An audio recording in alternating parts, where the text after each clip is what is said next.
राउर चरनी राउर चरनी नाम गिर के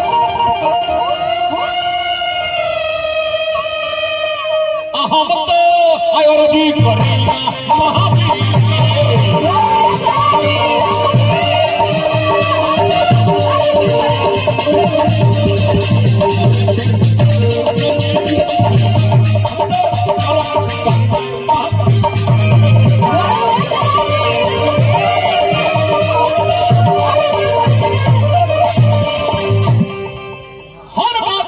कुछ न कुछ कारण है बात गुहा में दर्शक नहीं खेलो तेजा से यहू कारणे न हो राम प्रसाद भैया कहे के ना चाहे कोई कोर्ट मैरिज कैलस कोई रोड मैरिज कैलस कोई लव मैरिज कैलस आ कोई गुहा मैरिज कैलस कोर्ट मैरिज के कहले रामचंद्र जी जज के सामने धनुषपुर के सीता से शादी के लिए कोर्ट मैरिज है रोड मैरिज के कहले भगवान कृष्ण रुक्मिणी रोड में पूजा करे जाते हैं हाथ धोकर रोड में से चल जरा के चल रोड मैरिज है लव मैरिज के कहले हस्तिनापुर नरेश राजा दुष्यंत शकुंतला संग फुलवारी में इलू को देले महाराज इलू का अपना भाई से पूछ लो जेकरा चलते वो लड़का जन्म होई उ लड़का के नाम पड़ल भारत और वही भारत के नाम पे देश के नाम पड़ल भारत।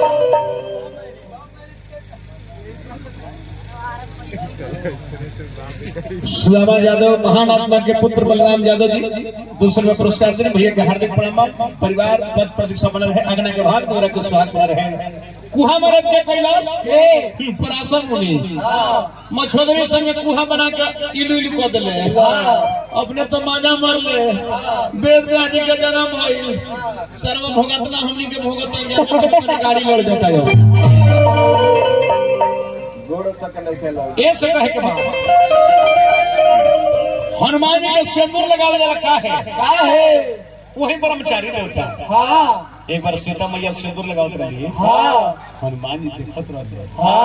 पूछ देनी कि हो काहेला माई लगावेलू काहेला सीता जी कहली कि हे पर भगवान खुश रहले हनुमान जी कहली हमार जन्नी हट हटाई जैसे हटले तो 64 डिग्री में से ढार के अपने मुंह ना के फूंक ले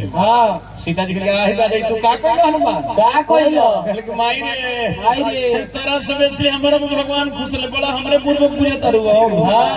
ऐसे कह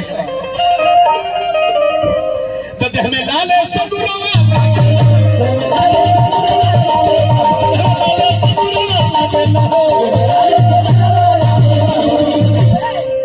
नमलते पर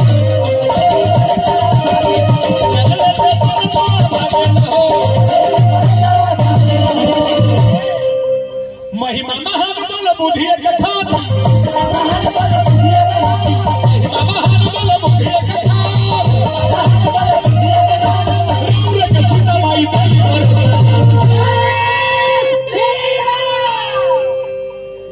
करिल सेवकाई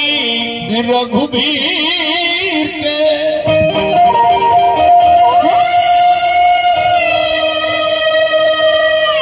हम तो और अजीत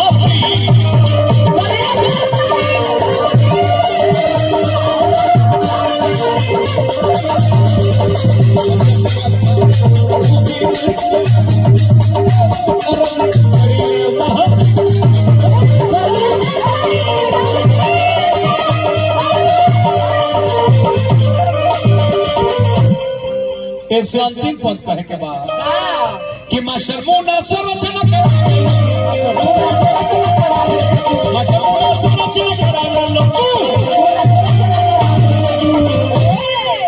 ओतने सुदर्शन संगीतिया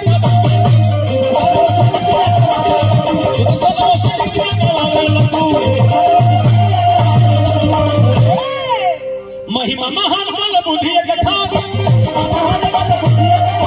महिमा महान बल बुद्धि कथा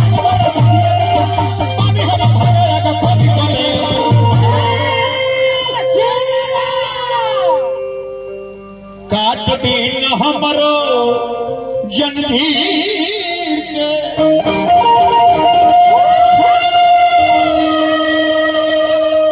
हम तो और जी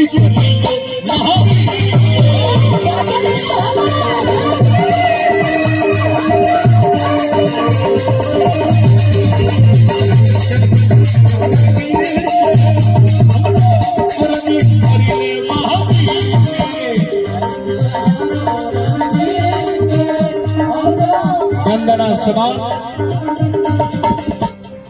यही सो नाम के बोला बचा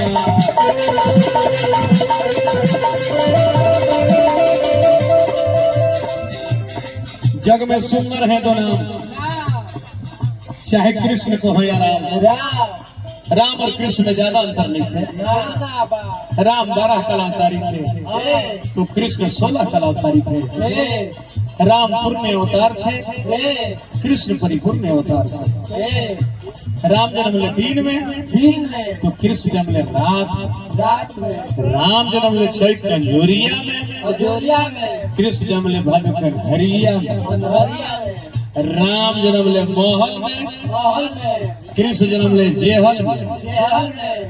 राम जन्म ले सुख में तो जिंदगी बीतल, दुख में कृष्ण जन्म ले दुख में तो जिंदगी बीतल। सुख अरे बोलो रे